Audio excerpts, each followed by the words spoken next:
Hayden Hughes. I'm the Parliamentarian responsible for tourism in Anguilla, the island of Anguilla, a British overseas territories in the Caribbean, the most beautiful, most spectacular island perhaps in the entire world.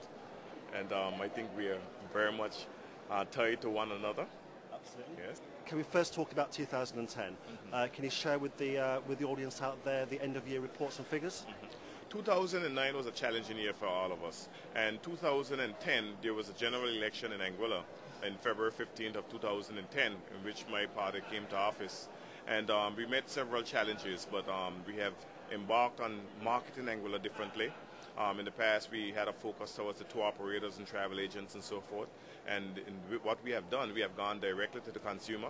We have gone to the major U.S. malls in America and set up our booths and so forth, and let people know in your face type of approach that here we are open for business, and there's a place called Anguilla in which you can come and relax and have the best food, the best hotels anywhere in the world, and that's what we have done. We have also done some initiatives. We have partnered with ABC in the U.S. On the production of the latest edition of The Bachelor reality TV program, which is right now showing every evening on every Monday evening on ABC TV. So, you know, people are now knowing that there's a place called Anguilla.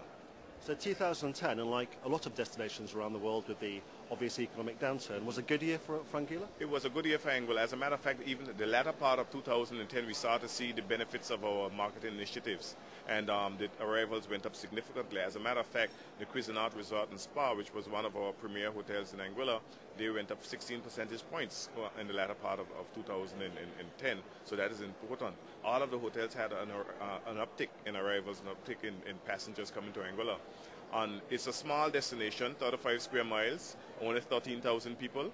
And on December the 26th, we had 68 private jets fly into a small airport. We have the Clayton J. Lloyd International Airport, which is really a small airport, and 68 private jets landed in that day was significant. It was a record for Anguilla. We had a number of high jet setters. Sir Paul McCartney, I'm sure you know of him, and he vacationed in Anguilla over the Christmas New Year period, and he had a wonderful time. Michael Jordan, Derek Jeter, and a whole host of celebrities enjoyed the warmth and hospitality of the Anguillan people. Looking at 2011 and the next 12 months ahead, the big boom and the big buzz in travel and tourism is the sector of sport tourism, which 2010 contributed to 14% of all travel and tourism receipts. Now, Anguilla are perfectly positioned to take advantage of this boom. Can you talk about a little bit more about the facilities that the island has to offer? Most definitely. Anguilla, we have a lot of talent. As a matter of fact, I'm not sure if you're familiar with the National Basketball Association, but Tim Duncan of the San Antonio Spurs, both of his parents are Anguillan. All of his family is Anguillan. So his genetics are tied to Anguilla.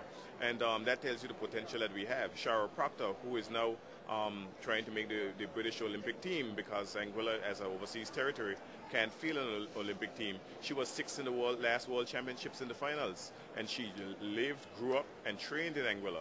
So it gives you an idea of how much talent we have in that small island. And there's a lot of Shara Proctors and Tim Duncans in Anguilla, albeit we are trying to upgrade our facilities. And in April the 7th of this year, we have a major celebrity golf tournament in Anguilla.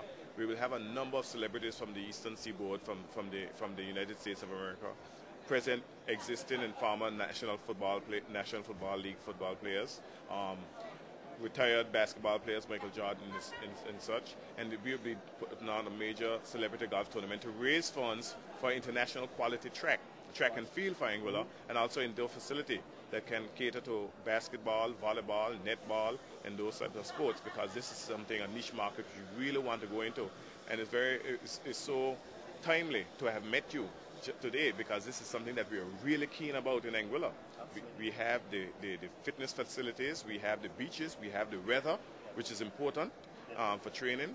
We have the topography, which can facilitate the development of these sporting facilities. So we are prime and ready to go.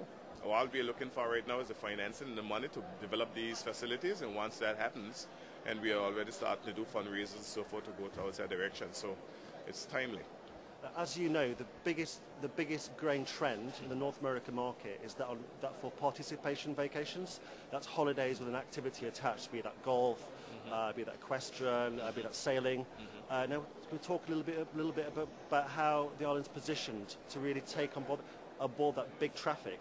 The Greg Norman golf course? Yes, we have the Greg Norman golf course, which is a world-class golf course, and any PGA event can take place there. It's a beautiful golf course, and if you go on the internet to the Timinus Golf Course, and you will be able to see that golf course. But the real feeling of that golf course is actually playing on that golf course. And I'll welcome any golf enthusiast to come to Anguilla and enjoy that golf course. And you made an interesting point just now relative to sailing. Anguilla is a sailing community. Right. That is what we do.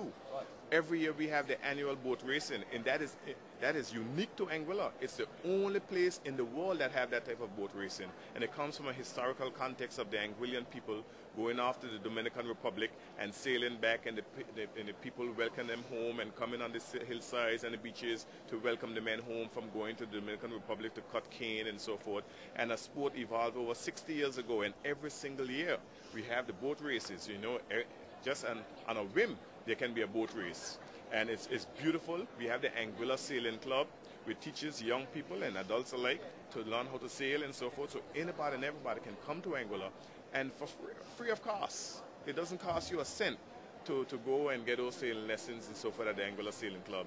And we also have the Anguilla Tennis Academy, which is a world-class tennis academy in Anguilla ran by Mitch Lake.